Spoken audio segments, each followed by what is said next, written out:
Assalamualaikum warahmatullahi wabarakatuh. Selamat pagi anak-anak Bapak sekalian, apa kabarnya? Semoga kalian dalam keadaan sehat selalu, dalam keadaan baik, dan semangat belajar ya, walaupun kita belajarnya secara online.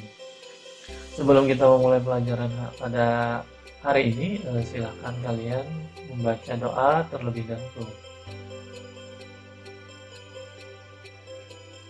Sudah? Kalau sudah, sekarang berhubung ini hari pertama Bapak mengajarkan materi dengan kalian itu secara online, maka sedikit Bapak perkenalkan diri Bapak sendiri. Bapak ngajar di MTS 5 Hulu Sungai Tengah. Itu dari nama Bapak itu adalah Yasin, biasa dipanggil Pak Yasin ya. Bapak kelahiran Banjarmasin 20 Agustus 1989. Nomor WA Bapak nanti bisa disimpan, kasih nama ya, nama terserah yang jelas, sisipkan juga nama mapel Bapak di ujung namanya biar tidak tertukar dengan guru-guru yang lain. Itu ID Bapak, Telegram. Terus alamat Bapak itu ada di Banjarmasin yang lain dan di Desa Pagat seberang pasar ya, dan masuk ke dalam gang. Bapak ngajar di kelas kalian itu ngajar sejarah kebudayaan Islam. Tadi sudah mata pelajaran, kemudian KD ya, ini kompetensi dasar, artinya adalah suatu kompetensi yang harus kalian miliki setelah kita selesai pembelajaran sejarah kebudayaan Islam ini. Pertama itu menyadari bahwa berdakwah adalah kewajiban setiap muslim. Kemudian kalian juga harus meneladani sikap arif dan bijaksana sebagai implementasi. Implementasi itu adalah pelaksanaan atau penerapan. Sebagai implementasi dari pemahaman mengenai sejarah masuknya Islam di Nusantara. Yang ketiga itu kalian harus memahami sejarah masuknya Islam di Nusantara. Dan terakhir itu kalian tidak hanya bisa memahami, tapi juga kalian diusahakan agar bisa memaparkan alur perjalanan para pedagang Arab dalam berdakwah di Indonesia. Langsung saja kita masuk kepada materi Bapak.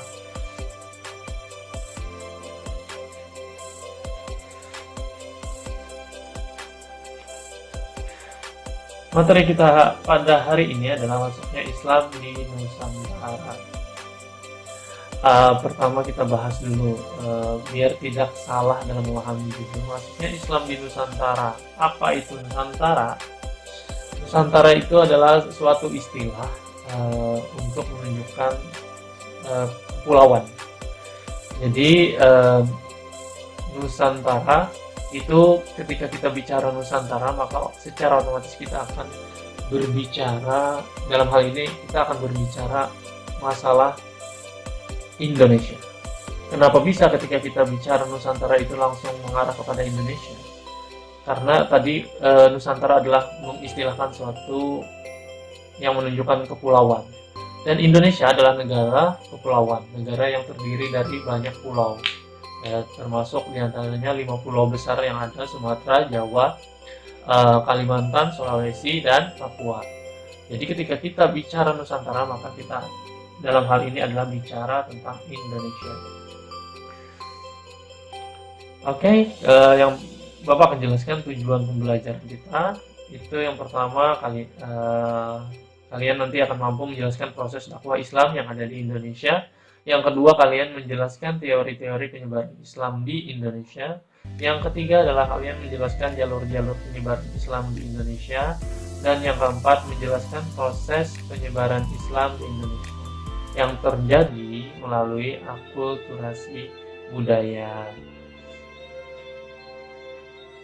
Oke, untuk pembahasan tentang masuknya Islam di Nusantara, maka itu terbagi kepada 4 judul kecil. Yang pertama, jalur masuknya Islam ke Indonesia. Yang kedua adalah sejarah dan teori masuknya Islam di Indonesia. Yang ketiga, kita akan membahas juga perkembangan Islam di wilayah-wilayah Indonesia. Yang keempat adalah kita akan membahas apa itu akulturasi. Ya, yang keempat itu kita membahas akulturasi budaya Islam di Indonesia sebagai dampak dakwah ajaran Islam. Tapi untuk yang pertama ini kita masuk ke poin yang pertama, yaitu jalur masuknya Islam ke Indonesia. Oke, kita masuk dulu ke pembahasan itu. Jadi untuk jalur masuknya Islam itu ke Indonesia ada 4 jalur. Yang pertama 4 jalur yang kita bahas ya. Yang pertama itu adalah perdagangan, dan yang kedua itu adalah pernikahan, yang ketiga itu adalah pendidikan, dan yang keempat itu adalah kesenian.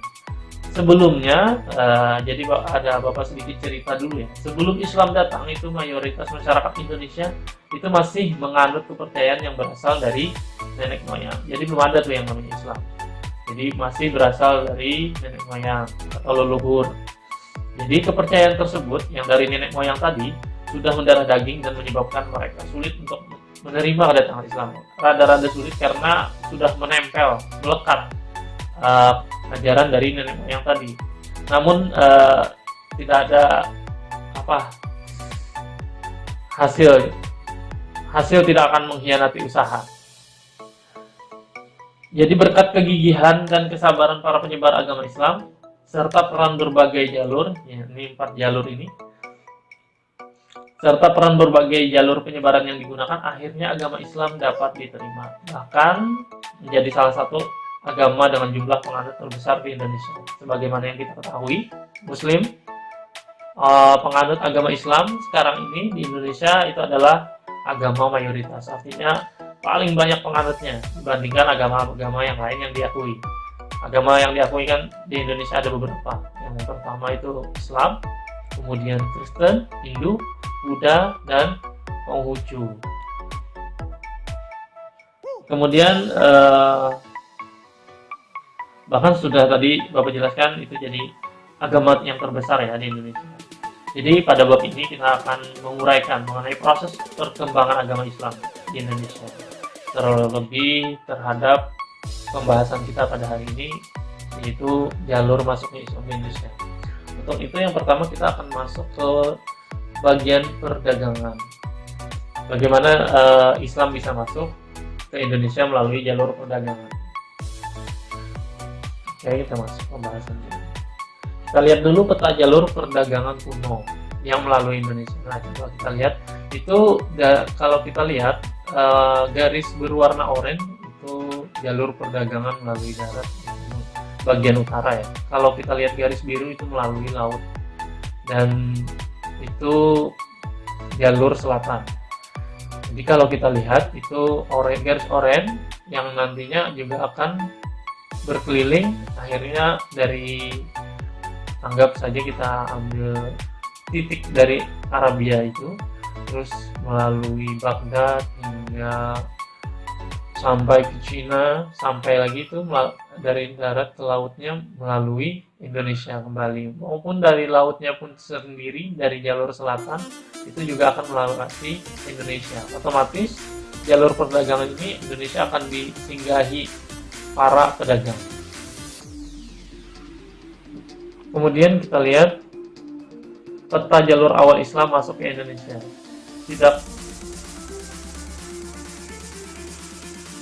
Mundur dulu. Karena tadi Indonesia dilalui oleh jalur perdagangan, otomatis Islam akan Indonesia akan disentuh oleh Islam, yaitu melalui jalur perdagangan. Karena memang Indonesia letaknya sangat strategis, pasti dilalui oleh para pedagang.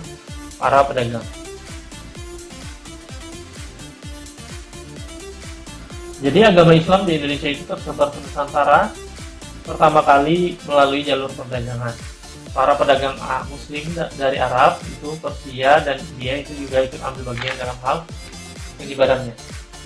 Hal ini sesuai dengan perkembangan. Kalau kita lihat peta itu, hal ini sesuai dengan perkembangan lalu lintas pelayaran dan perdagangan dunia dari abad ke-7 hingga abad ke-16. Jadi para pedagang Muslim, ya kita lanjut masuk materinya.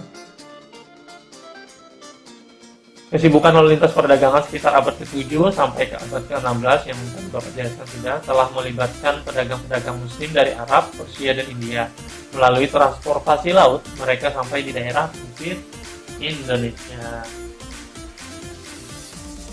Jadi yang poin kedua itu sambil berdagang, para pedagang tadi sambil berdagang mereka juga berdakwah baik melalui sikap mereka yang menampilkan sikap akhlakul karimah seperti jujur, sopan, ramah, benar dalam menakar dan menimbang barang dagangan. Itu mereka dakwah bilhal, namanya dakwah bilhal, dengan menunjukkan sikap-sikap yang diajarkan sebagaimana Islam mengajarkan, dan itu diterapkan dalam kehidupan sehari-hari. Otomatis orang melihat, menilai, wah ini orang, para pedagang ini sangat baik.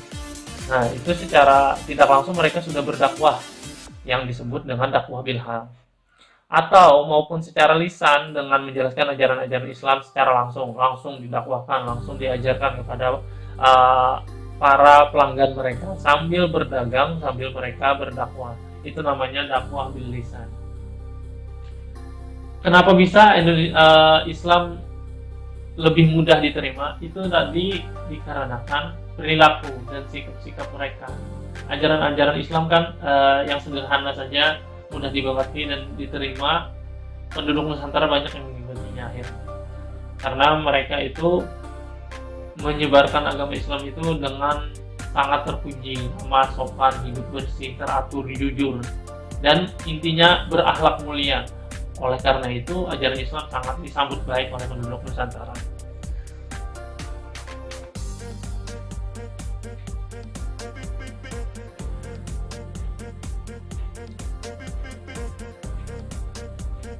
Yang kedua, setelah jalur perdagangan, maka kita akan membahas tentang jalur masuknya Islam ke Indonesia melalui pernikahan.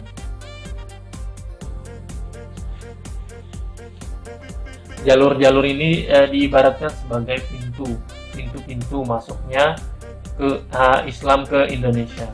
Ada melalui pintu perdagangan, ada pernikahan, ada pendidikan, dan kesenian. Dan ini kita akan bahas lagi jalur yang kedua, yaitu melalui pernikahan.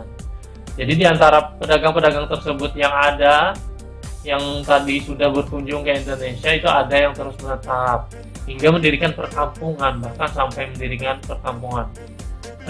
Dan lebih jauh, sebagian dari mereka itu menikah dengan wanita-wanita Indonesia, sehingga proses penyebaran Islam semakin cepat berkembang.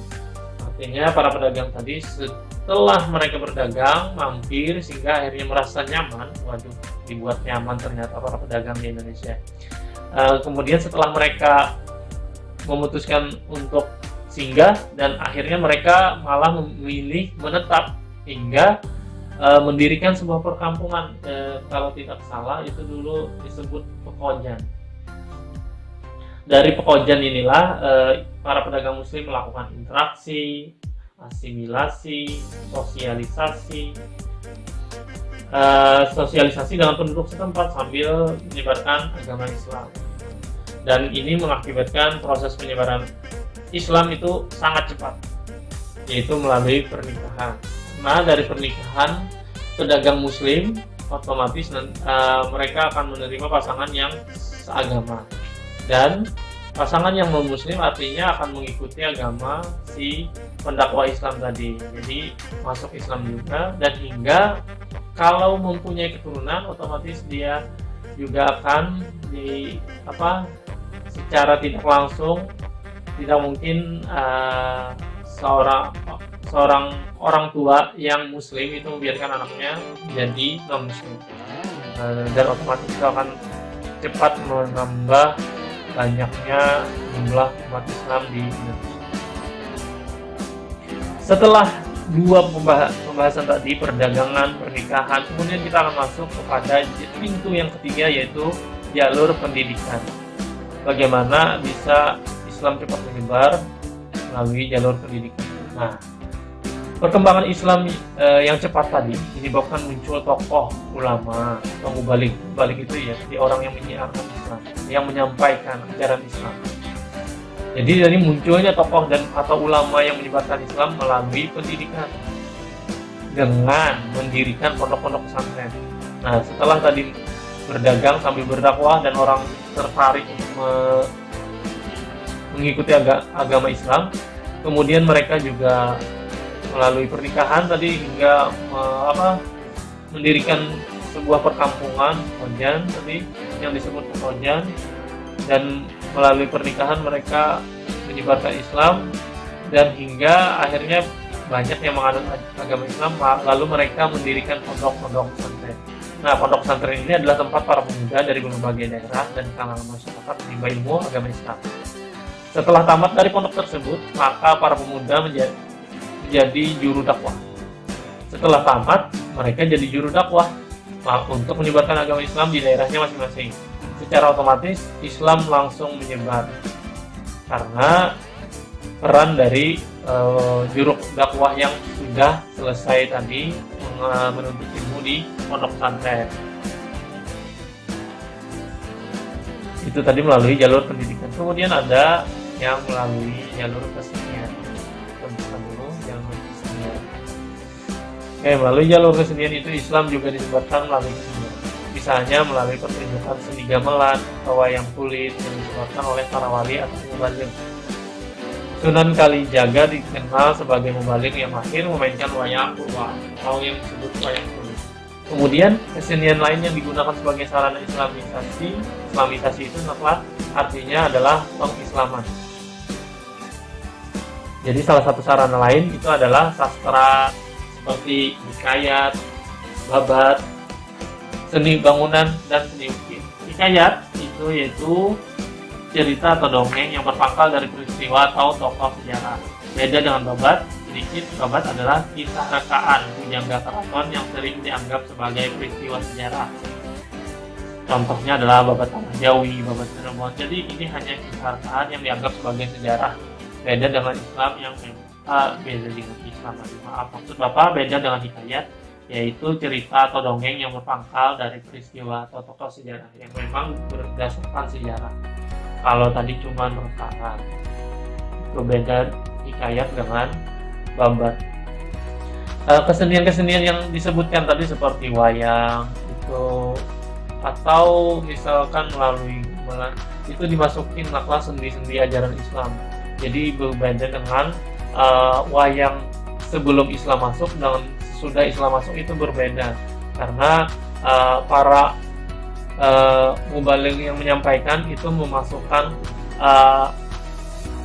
sendi-sendi ajaran Islam di dalam kesenian tersebut dan menghilangkan unsur-unsur yang bertentangan dengan ajaran Islam. Contoh misalkan seperti seni ukir. Seni ukir itu dalam Islam tidak boleh, misalkan yang dalam Islam itu seni ukir itu tidak bisa menggambarkan seni bangunan itu. Seni ukir itu tidak bisa memahat sesuatu yang menggambarkan bentuk manusia, ya seperti itu. Simpelnya tidak bisa menggambarkan bentuk manusia atau hewan. Jadi setelah masuknya Islam, seni ukiran itu dialihkan kepada seni kaligrafi. Ukiran-ukiran yang berkomposisi huruf-huruf Arab yang bisa kita lihat sekarang ini. Banyak kaligrafi yang berbentuk entah itu ukiran atau tulisan yang sangat bagus sekali. Biasanya di masjid-masjid itu ada ukiran kaligrafi yang tertulis di sana ayat Quran dan lain-lain. Itu perkembangan sesudah Islam masuk ke Indonesia. Oke, hari ini Bapak kira cukup dulu terkait materi tentang jalur masuknya Islam ke Indonesia. Nanti kita di pertemuan berikutnya akan membahas tentang sejarah dan teori masuknya Islam ke Indonesia. Untuk hari ini Bapak cukupkan sampai di sini. Kalau ada nanti pertanyaan silahkan langsung tanyakan ke Bapak atau tulis di kolom komentar. Bapak akhiri sampai di sini. Wassalamualaikum warahmatullahi wabarakatuh. Terima kasih.